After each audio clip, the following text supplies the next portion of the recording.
Senador Rodante Marcoleta kinwestiyon ang kondisyon ng DOJ bago makakuha ang mga diskaya ng witness protection. Rajuman Conde Batag sa balita.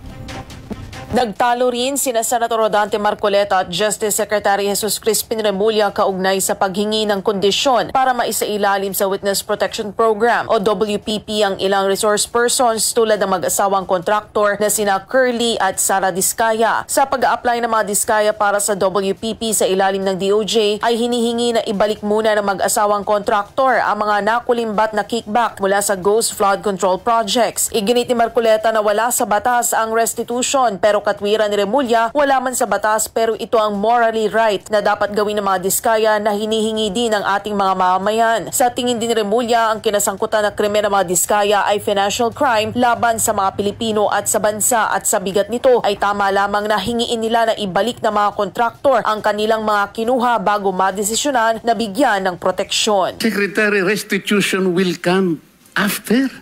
It cannot be. Sir, it can come before or after, sir. It can come before. You cite the law that it come before. Wala nga po sa batas eh.